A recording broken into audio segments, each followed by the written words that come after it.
Hello hi namaste, welcome back to the channel. So हम continue कर रहे हैं ट्रिग्नोमेट्री का चैप्टर, जिसमें हमने ऑलरेडी बेसिक्स और रेशियोज के कैलकुलेशन सीख लिया है। सो आज का जो वीडियो है रेशियोज के ऊपर है, लेकिन कुछ फिक्स्ड वैल्यूज के ऊपर है। वो फिक्स्ड वैल्यूज क्या है, उसको कैसे कैलकुलेट करना है, उसके लिए हमें क्या क्या जरूरत है, उस सब के बारे में इन डिटेल जानकारी हमें मिलेगा इस वीडियो में। सो पूरे वीडियो को ध्यान से देखिए, बीच में स्किप मत कीजिए, नहीं तो डाउट्स रह जाएंगे। So let's get started with today's video.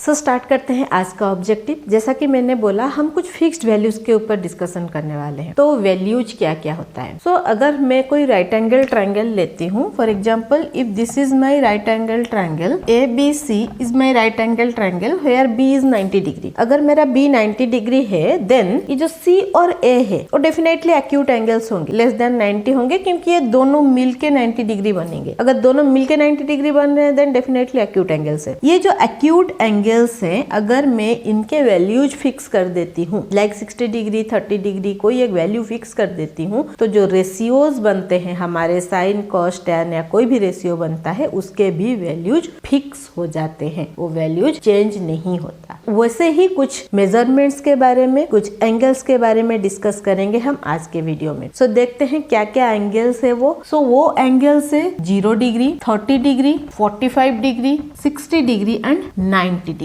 ये जो वैल्यूज है ये होते हैं हमारे फिक्स्ड एंगल्स। अब ये एंगल्स कौन से एंगल है, जिस एंगल को हम थीटा पकड़ रहे हैं। फॉर एग्जांपल अगर मैं C का वैल्यू 30 डिग्री ले रही हूँ या C का वैल्यू 0 डिग्री ले रही हूँ, मैं इस एंगल को थीटा पकड़ के चल रही हूँ और थीटा का वैल्यू वेरी कर रहा है 0, 30, 45, 60, 90 कोई भी, देन उसके वैल्यूज जो है साइन कॉस टैन के, वो फिक्स कैसे होते हैं वो हमें डिस्कस करना है। सो हम स्टार्ट करेंगे 30, 60 से, फिर हम जाएंगे 45 पे, फिर हम जाएंगे 90 और 0 पे। ऐसे हम क्लासेस में उसको पहले स्टार्ट करते हैं। हमारा जो स्टार्टिंग पार्ट है वो है 30 and 60 degree angle. So ratios of 30 degree 60 degree angles पढ़ने से पहले हमें जो प्री रिक्वायरमेंट है वो है 30, 60, 90 डिग्री का थ्योरम। अगर आपने सारे वीडियोस फॉलो किया है, देन मैंने ट्रायंगल वाले चैप्टर में इस ऑब्जेक्टिव को ऑलरेडी पढ़ाया हुआ है आपको। इसके ऊपर ऑलरेडी वीडियोस है, theorem of 30 degree 60 degree and 90 degree of triangle. So वो थ्योरम अगर आपने नहीं पढ़ा है तो लिंक आपको डिस्क्रिप्शन बॉक्स और आई बटन पे मिल जाएगा। उसको पहले समझना बहुत जरूरी है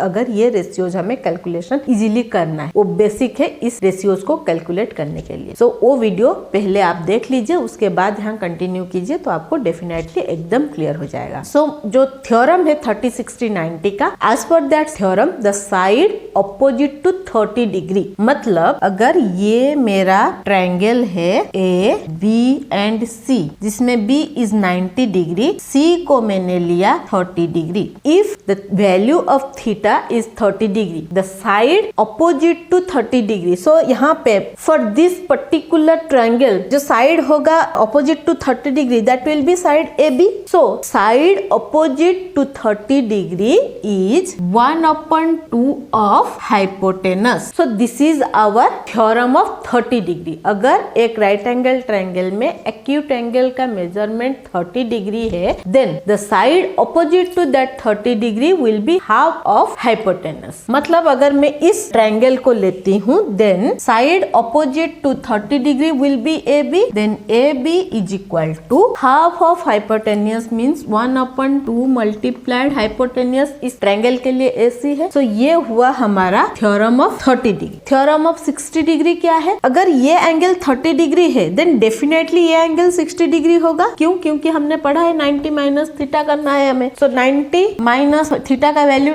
30 है, तो यहाँ पे 60 आएगा। तो ये जो बचा हुआ एंगल है, एंगल A, वो 60 डिग्री हो गया। सो एज पर the theorem of 60 degree, side opposite to 60 degree, for this triangle side opposite to 60 degree is BC। तो यहाँ पे side opposite to 60 degree degree is √3/2 of hypotenuse. So इस figure के हिसाब से, इस ट्रायंगल के हिसाब से अगर मैं लिखूंगी तो क्या हो जाएगा, side opposite to 60 degree is BC, so BC is equal to √3/2 multiplied hypotenuse. तो ये मिला हमें theorem of 30 degree, 60 degree, 90 degree of triangle. अभी ये जो थ्योरम है इसी के बेसिस पे हमें निकालना है value of 30 degree and 60 degree के रेशियोज। 30 डिग्री और 60 डिग्री को थीटा लेके हम अभी कैलकुलेट करेंगे रेशियोज। कैसे कैलकुलेट करेंगे देखते हैं। अभी अगर मैं कोई एक साइड का वैल्यू पकड़ती हूँ, सपोज मुझे AB का वैल्यू मैंने लिया A, मैं A ले रही हूँ। आप कोई भी दूसरा वेरिएबल यूज कर सकते हो, XYZ BCD कुछ भी यूज कर सकते हो। अगर मैं इस साइड को A ले रही हूँ तो इस थ्योरम के हिसाब से AC का वैल्यू मैं क्या निकालूंगी, if AB is equal to A then AB is equal to half of AC। अभी अगर मैं AB का वैल्यू रिप्लेस करूंगी A is equal to half of AC। Half of AC को मैं इस साइड शिफ्ट करके A को इधर शिफ्ट कर सकती हूँ पूरा, क्योंकि मुझे AC का वैल्यू निकालना है। तो ये जो हाफ है इस साइड चला जाएगा, सो 2 इधर जाके A के साथ मल्टीप्लाई हो गया, तो मुझे क्या मिला वैल्यू 2A। तो मुझे इस साइड का वैल्यू मिला 2A। अगर ये A है, ये 2A मिला। अगर A की जगह पे मैं कोई मेजरमेंट लेती हूँ न्यूमेरिकली, सपोज 4 सेंटीमीटर, अगर ये साइड मेरा 4 सेंटीमीटर है, देन इस थ्योरी के हिसाब से अगर ये 60 डिग्री और ये 30 डिग्री है और ये 4 सेंटीमीटर है, देन हाइपोटेन्यूस इस जगह पे क्या हो जाना चाहिए, हाइपोटेन्यूस इस जगह पे हो जाएगा 4 मल्टीप्लाइड 2 दैट इज 8 सेंटीमीटर। अगर 3 सेंटीमीटर लेती हूँ तो 6 आ जाएगा, 6 सेंटीमीटर लेती हूँ तो 12 हो जाएगा। सो लाइकवाइज अगर 30 डिग्री का अपोजिट साइड है और उसका जो भी मेजरमेंट है हाइपोटेन्यूस उसका डबल होगा। अभी मुझे निकालना है इस साइड का मेजरमेंट। अभी BC का वैल्यू क्या है, थ्योरम के हिसाब से BC is equal to √3/2 multiplied AC। AC का जो वैल्यू है इधर मुझे क्या मिला है 2A, क्योंकि सेम ट्रायंगल है तो हमें AC का वैल्यू जो मिला है उसको हम रिप्लेस कर सकते हैं ना। BC is equal to √3/2 multiplied 2A। यहाँ पे 2 और यहाँ पे 2, दोनों जगह पे 2 है, न्यूमरेटर और डिनोमिनेटर में तो कैंसिल हो जाएंगे क्योंकि यहाँ पे मल्टीप्लिकेशन हो रहा है। सो यहाँ पे हमारे पास क्या बचा, √3 मल्टीप्लाइड A। मतलब AB का वैल्यू अगर हमें पता है और ये दोनों एंगल 30 डिग्री 60 डिग्री है, तो हमें जो हाइपोटेन्यूस है उसको डबल लेने के बाद मिल जाएगा और उस वैल्यू के साथ अगर हम √3 मल्टीप्लाई कर लेंगे तो हमें उसका वैल्यू BC का वैल्यू मिल जाएगा। सो यहाँ पे हमें क्या वैल्यू मिला इसका, √3A। अभी हमें तीनों साइड के अलग अलग वैल्यूज पता है तो हमें रेशियो कैलकुलेट करना है। अभी हम निकालेंगे 30 डिग्री के लिए तीनों रेशियो, जैसा हम कैलकुलेट कर रहे थे साइन कॉस टैन, सारे रेशियोज जैसे कैलकुलेट कर रहे थे थीटा वैल्यू के लिए, हमें बस थीटा के जगह पे 30 डिग्री रिप्लेस करना है। मतलब हमें निकालना है sine 30 degree,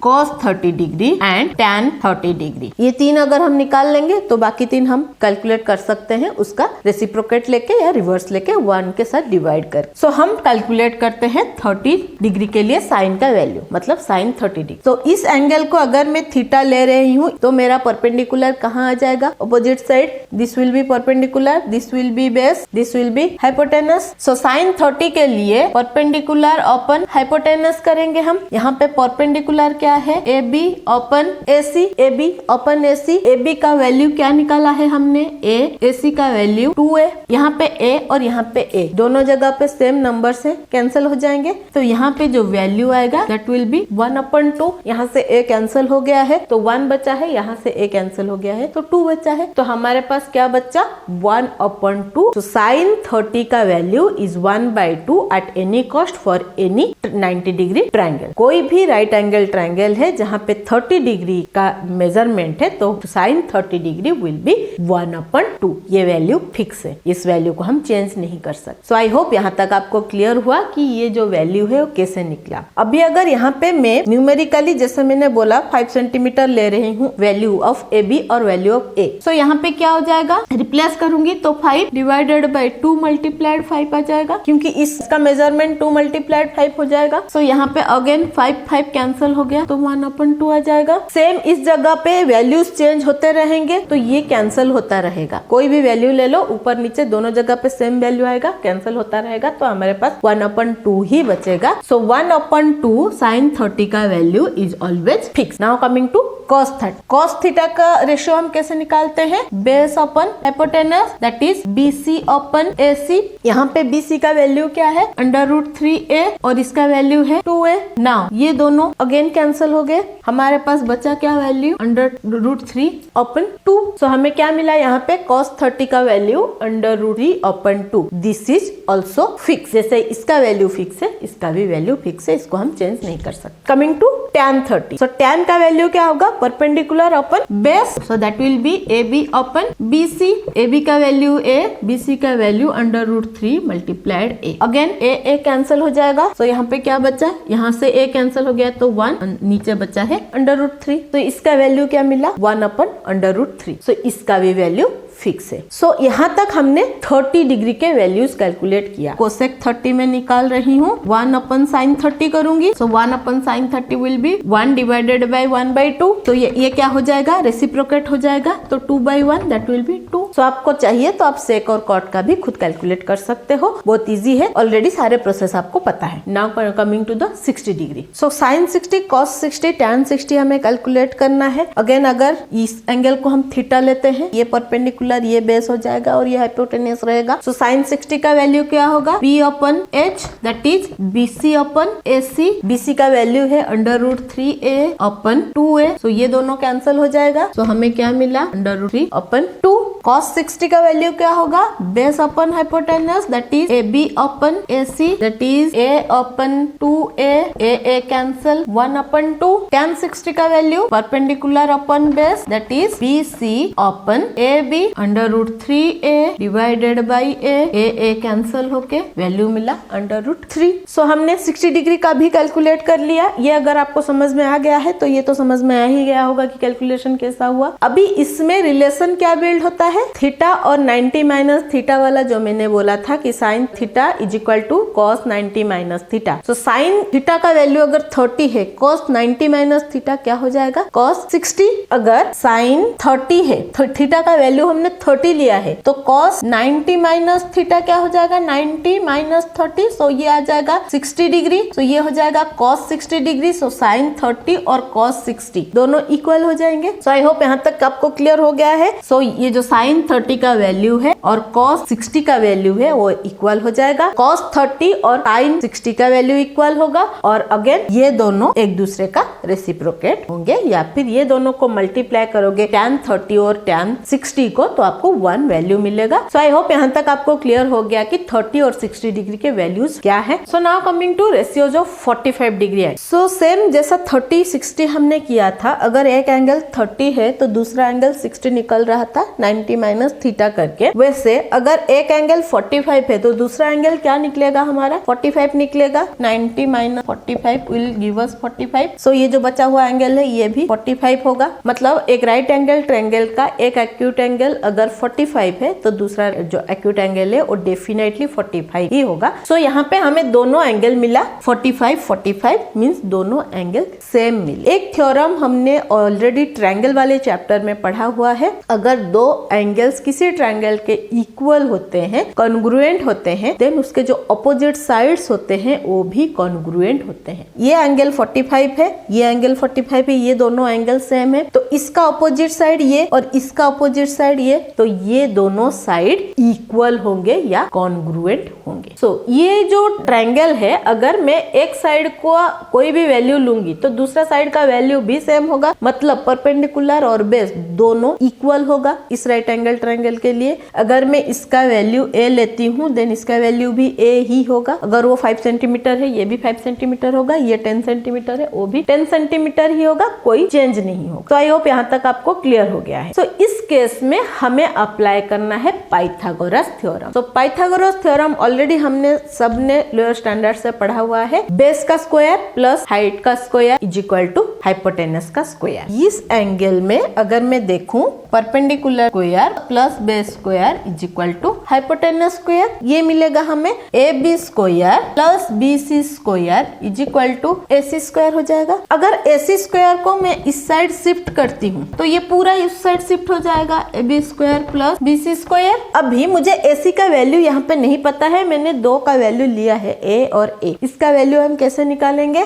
AC square is equal to AB का वैल्यू हमने लिया है A, तो A का स्क्वायर प्लस BC का भी वैल्यू हमने लिया है a, that is a square. ac square is equal a square plus a square 2a square. अगर मैं इस जगह पे ac कैलकुलेट करूंगी तो क्या निकालूंगी, ac इज इक्वल टू, यहाँ से स्क्वायर हटेगा मीन्स ये पूरा अंडर रूट हो जाएगा। 2 का under root will be under root 2, under root 2, a square का under root will be a। So अभी हम इस ट्रायंगल के लिए साइन कॉस टैन तीनों कैलकुलेट करते हैं। तो इस ट्रायंगल के लिए क्योंकि दोनों जो थीटा का वैल्यू है दोनों जगह पे 45 है, तो हमें 2 बार कैलकुलेट करने की जरूरत नहीं है, एक ही बार करेंगे तो दोनों एंगल के लिए एप्लीकेबल होगा। साइन 45, तो मैं सी एंगल को पकड़ के कर रही हूँ। सो सी एंगल को अगर मैं ले रही हूँ तो ये परपेंडिकुलर, ये बेस और ये हाइपोटेनस है। So this is perpendicular upon hypotenuse, that is A B upon A C. So A B का वैल्यू है a और ए सी का वैल्यू है अंडर रूट 2 a और a कैंसिल हो जाएगा, हमारे पास क्या बचा 1 अपन अंडर रूट 2। सो ये हो गया साइन 45 का value. Cos 45 base upon hypotenuse, that is BC upon AC। So BC का वैल्यू हमने क्या लिया है a अपन AC का वैल्यू अंडर रूट 2a। सो इसका भी अगेन a कैंसिल होके हो गया अंडर रूट 2। तो दोनों का वैल्यू इक्वल है, तो दोनों में कोई चेंजेस नहीं है क्योंकि साइड से इक्वल है। नाउ कमिंग टू tan 45, तो tan 45 is perpendicular upon base, that is a upon a, दोनों कैंसिल हो गए तो हमारे पास क्या बचा 1। tan 45 का value is 1। Now coming to 0 degree and 90 degree. तो यहाँ पे आपको फिगर दिख रहा होगा ABC राइट एंगल ट्रायंगल, जिसमें C 30 डिग्री A 60 डिग्री है। ये जो C का एंगल है इसको हम थीटा अगर पकड़ रहे हैं तो थीटा का वैल्यू 0 होना चाहिए। सो इसका वैल्यू जब मैं 0 करूंगी मीन्स ये जो AC होगा ये नीचे नीचे नीचे नीचे आएगा, ये यहाँ से कम होता होता होता होता चला जाएगा, एक यहाँ पे कम होगा, यहाँ पे यहाँ पे यहाँ पे कम होता जाएगा। अगर इस AC का वैल्यू मैं फिक्स रखती हूँ, सपोज ये 5 सेंटीमीटर है और ये 5 सेंटीमीटर फिक्स है, नीचे जब जा रहा है वो चेंज नहीं हो रहा है, तो क्या होगा, तो ये AB को दबाते हुए जाएगा। सो एक पॉइंट आएगा जब ये एंगल का वैल्यू 0 हो जाएगा, एकदम ये एंगल का वैल्यू जब ऐसे कम होते 0 हो जाएगा मीन्स इस लाइन के साथ मिक्स हो जाएगा। जब ये मिक्स हो जाएगा, ये जो AB यहाँ पे था वो कम हो, ये भी 0 हो जाएगा। सो इस जगह पे अगर मैं साइन 0 डिग्री कैलकुलेट करूंगी, परपेंडिकुलर अपन हाइपोटेनस करेंगे। सो परपेंडिकुलर हमारा यहाँ पे है AB और हाइपोटेनस है AC। सो AB का वैल्यू हमने डाला 0, हाइपोटेनस का जो वैल्यू है वो फिक्स है। सो 0 अपन हाइपोटेनस इज 0। सो इसका वैल्यू हमें क्या मिलेगा 0 मिलेगा। इस एंगल को अगर मैं 90 डिग्री करती हूँ, 90 डिग्री का देखेंगे तो थीटा का वैल्यू 90 करना पड़ेगा, मतलब इसका वैल्यू चेंज होता रहेगा, ये एंगल बढ़ता हुआ जाएगा। जब वहाँ डिक्रीज जा रहा था 0 के लिए, 90 डिग्री के लिए इंक्रीज होता रहेगा, बढ़ते बढ़ते इस जगह पे आ जाएगा, ये 90 डिग्री हो जाएगा। उस सिचुएशन में आप देखोगे ये जो AC का वैल्यू यहाँ आएगा वो AB के साथ इक्वल हो गया, क्योंकि हम यहाँ पे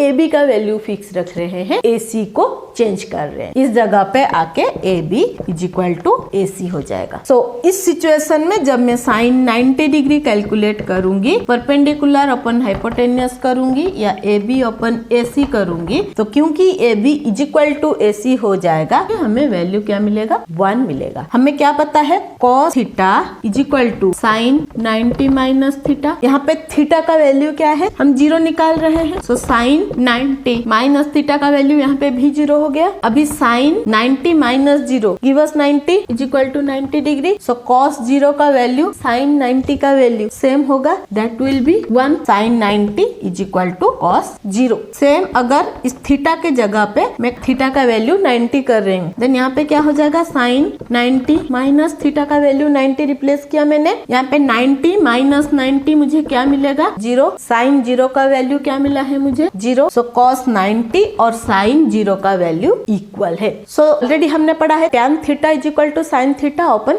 cos theta. So sine 0 upon cos 0 करेंगे हम, तो 0 upon anything gives us 0। So tan 0 का वैल्यू भी 0 है। tan 90 साइन 90 अपन cos 90 करेंगे हम। इन ट्रिग्नोमेट्री जब हम रेशियोज कैलकुलेट कर रहे हैं, अगर डिनोमिनेटर में 0 आता है हम वो रेशियो कैलकुलेट नहीं कर सकते, क्योंकि ये अनआइडेंटिफाइड रेशियोज है। So it is unidentified. जहाँ पे 0 आ जाएगा डिनोमिनेटर में, वहाँ पे वैल्यू अनआइडेंटिफाइड हो जाएगा। हमने सारे वैल्यूज कैलकुलेट कर लिया। अभी ये सब को आप एक टेबल फॉर्मेट में डालिए, ये टेबल फॉर्मेट आपको आपके टेक्स्ट बुक में मिल जाएगा। इतने सारे वैल्यूज आप याद कैसे रखोगे, एक ट्रिक अपनाती हूँ मैं, सिर्फ साइन के वैल्यूज याद रख। ये सब के वैल्यूज मुझे याद हो गए हैं। तो जो sin 0 है इसका वैल्यू cos 90 के साथ इक्वल होगा, sin 30 का वैल्यू cos 60 के साथ इक्वल होगा, sin 45 cos 45 इक्वल होंगे, sin 60 cos 30 इक्वल होंगे और यहाँ पे sin 0 का वैल्यू आएगा। सो अगर मुझे sin के वैल्यूज याद है, बस मुझे उसको 90 माइनस थीटा कर लेना है तो सारे वैल्यूज मिल जाएंगे। सो ये यहाँ पे हमें sin का पता है तो हमने cos का कैलकुलेट कर लिया। अभी cos मिल गया तो हम tan कैसे कैलकुलेट करेंगे? sin 0 अपन cos 0 ये हो जाएगा tan 0। सो अगर मैं sin के सारे वैल्यूज याद रख लेती हूँ तो मुझे 90 माइनस थीटा करके cos के वैल्यूज मिल जाएंगे और sin और cos को डिवाइड करके tan के वैल्यूज मिल जाएंगे। अगर sin cos tan मिल गया देन उसको 1 से डिवाइड करके cosec से cot हम निकाल सकते। अगर सारे वैल्यूज याद रख पा रहे हो देन वेल एंड गुड, अगर नहीं रख पा रहे हो तो ये ट्रिक जरूर अप्लाई करो, आप लोगों के लिए बहुत आसान हो जाएगा। ये पूरा टेबल याद रखने के लिए, याद रखने की जरूरत नहीं पड़ेगी ना, sin का वैल्यू याद रख लोगे, सारे कैलकुलेट कर लोगे। सो आई होप ये पूरा वीडियो आप लोगों के लिए मजेदार रहा और इंटरेस्टिंग रहा। सो ऐसे ही मजेदार इंटरेस्टिंग वीडियोस के लिए, ट्रिक्स के लिए बने रहे मेरे साथ। Stay tuned with maths magic. But जाने से पहले don't forget to subscribe the channel. Subscribe करने के बाद बेल बटन को क्लिक करके ऑल ऑप्शन को सिलेक्ट कर लीजिए ताकि आने वाले सारे वीडियोस की नोटिफिकेशंस आपको मिलते रहे, कोई भी इंपॉर्टेंट वीडियो मिस ना हो जाए। Because I believe we will achieve your goal together. Like share करना ना भूले ताकि बाकी लोगों को हेल्प होता रहे। मिलते हैं और एक इंटरेस्टिंग मजेदार ट्रिग्नोमेट्री के रेशियो के साथ। Till then bye bye.